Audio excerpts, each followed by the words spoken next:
Hey everyone, this is Sam Gold from NFLBreakdowns.com, and in this breakdown I took a look at Doug Baldwin's route running and his overall ability to create separation in the Seahawks offense as their slot receiver. To create this breakdown, I tracked all 122 of his targets by location, distance, and route he ran to form the trends of this analysis. Make sure you click the link in the notes below to see all the charts of his plays. In the regular season, Baldwin was targeted 103 times and caught 78 of them for over 1,000 yards and 14 touchdowns. He also had another 19 targets in the postseason. This was a career year for Doug Baldwin. Prior to this, Baldwin never eclipsed more than 850 yards and 5 touchdowns in a single season, and in this season, Pro Football Focus rated him as the 7th best wide receiver in 2015. From a scheme standpoint, the Seahawks are a run-first team using zone blocking concepts and have featured a top 5 running game since Russell Wilson entered the NFL in 2012. In the passing game, the Seahawks run a West Coast offense under Darrell Bevell. The West Coast offense features short horizontal passing plays meant to stretch the defense. This opens up the running game and sets up deep passing opportunities after defenses adjust to stop the short passes. In this offense, Doug Baldwin was a Seahawks slot receiver, lining it protected off the line of scrimmage. Baldwin rarely faced press coverage. He was given room for a free release on pretty much every single passing play I charted, even when the defense played press on Jermaine Kearse or Ricardo Lockett on the outside. Baldwin relies on his quickness to get open.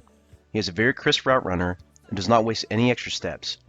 After he completes his route, he does a great job of always looking to the backfield for his quarterback in case there is a broken play, such as this one where Baldwin runs his hitch route, then he creates for Wilson after he scrambles outside the pocket. Baldwin extends his inside arm and fakes in that direction. This opens up the hips of his defender away from his true path to the sideline. The pass is overthrown, but this is how Baldwin creates separation. On comeback routes, I love how Baldwin starts his route at 90% speed and then accelerates, faking the go route down the sideline before cutting backwards. Although Brandon Carr still allows a completion, this is still an extremely difficult route to cover and he barely gives any separation. But in the NFL, this is enough to allow the first down. The route concept is used to beat man-to-man coverage and has become a stable play in today's NFL. The Seahawks are no different. Baldwin fakes inside and then cuts outside to set up the pick. Although the pick does not block the defender, it's enough to clear space by the sideline. The seam route was Baldwin's most profitable route, accounting for 205 of his receiving yards and 5 of his touchdowns. His vertical stem is excellent, not spending too much time executing the fake to get downfield. The Seahawks love spreading out the defense, putting twin stacks on the edges of the field. Typically when they do this, the top receiver on the line of scrimmage runs a slant into the middle of the field, utilizing this created space. But this time, it's a double move intended to open the streak route down the sideline. The cornerback bites hard and allows a long touchdown pass. The next pass, Baldwin uses an excellent stutter step to turn the defender's hips and get open down the field. The Bengals call an all-out blitz, sending 8 pass rushers at Wilson. Wilson finds Baldwin, throws the pass confidently, and then gets hammered into the ground. If the ball is thrown just a bit further, it's a touchdown, but major credit to Baldwin for getting open early and for Wilson to not cave under pressure. Double moves were his forte. On an out-and-up versus the Steelers, Baldwin looks to the backfield on his out, which signals the defender to look for the throw. It's a fake, and the defender bites hard, allowing him to break up the sideline for the long score. It wasn't just one opponent or one time Baldwin was able to shake his defender easily for a long touchdown pass. Versus the Vikings on a post route, Baldwin stops and then accelerates, getting by number 32 Anton Exum for the long score. In route running, one of the traits I look for is how well does the receiver play the ball in the air. Does he just run his route waiting for the ball, or does he make a conscious effort to attack it to secure the pass? Here's a great example against Cardinals' Tyrann Mathieu, where Baldwin drives at the ball to secure it. Instead of sitting on the 44-yard line where his out route took him initially, he comes back 3 yards to the football to secure the pass, making sure the defender can't break it up. This type of effort is greatly appreciated by the quarterback because they know that they can trust him to play the ball in the air and to break up potential interceptions if the quarterback wants to force the ball down the field. The Seahawks had a top 5 run blocking line this past season, but were 30th ranked in pass protection according to Football Outsiders. This certainly won't be helped with the loss of Russell Okung to the Broncos this offseason. Here are 2 passing attempts versus the Cowboys. The first is a swipe and rip move by Greg Hardy to get by Alvin Bailey. Somehow, Russell Wilson is able to release the ball right into Baldwin's hands on a drag route versus the Cowboys' man-free defense for the first down. This is a great throw by Wilson. The next play, Baldwin motions across the formation and runs an out and up, breaking off to the sideline. Wilson overthrows the ball out of bounds. Watch as Baldwin cuts back and forth, faking the deep pass up the sideline, creating space between the zones of this 3-deep defense. Having a better pass-protecting line has been something Seahawks fans have been clamoring for the past few years. Hopefully their first pick overall this year will help shore up the team's awful pass protection.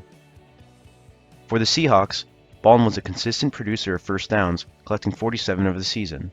The Seahawks loved using him on quick out routes against man-to-man coverage or to find the soft spots of zone coverage for the first down.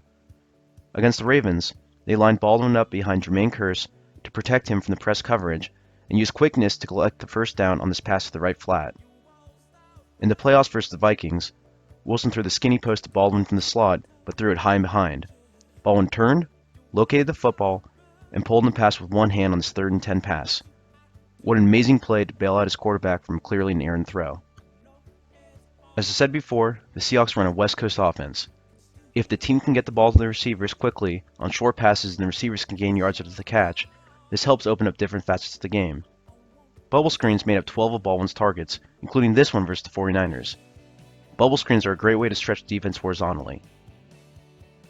The Seahawks loved using the stick-flat fade combination from the trip side to give Russell Wilson a horizontal read. Baldwin would run the stick sitting between the zones, while the flat would attempt to pull the sideline defender away from Baldwin. The fade would be a quick pre-snap read in case Wilson liked the matchup.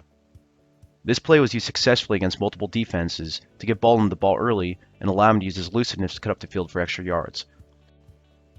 For someone that is 5'10", Baldwin plays with great catch radius and surprisingly good vertical for his size. This play shows his vertical, finding the space between the cover 3 zone defense of the Rams, almost gaining the first down.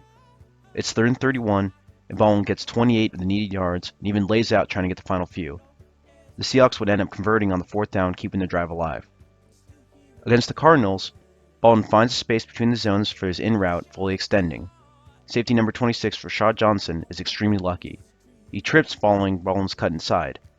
This is a touchdown if the ball is thrown lower, but Wilson can't keep it down due to the pressure he faced in the pocket.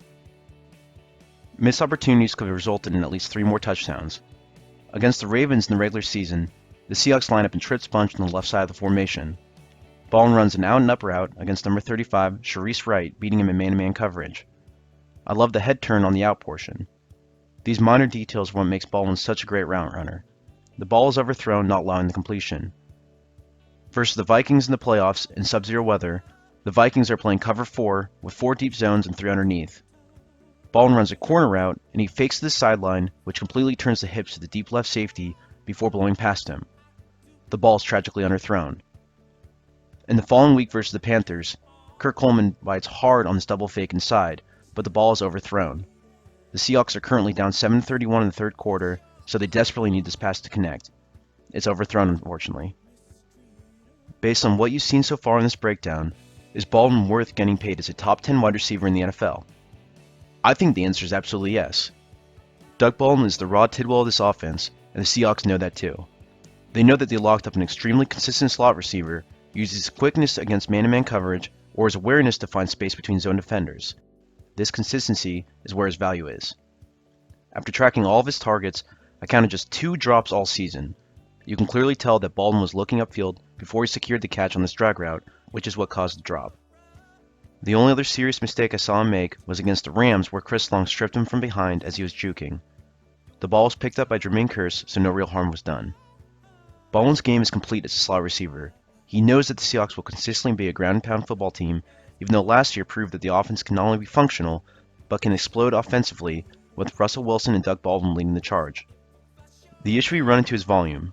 As a slot receiver that isn't in a pass-first offense, he will never get the Wes Welker treatment. For reference, Wes Welker averaged over 150 targets per season with the Patriots, while Baldwin has averaged just 80 targets per season since he entered the NFL.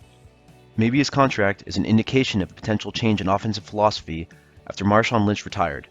Or maybe the Seahawks simply value his current role that they are more than willing to pay him as a top 10 wide receiver for his current level of production. History tells us that the Seahawks will retain the run-first mentality. There's nothing against Wilson, nothing against Doug Baldwin, maybe a little bit against the pass protection of the offensive line, but these factors certainly eat into the potential for future production.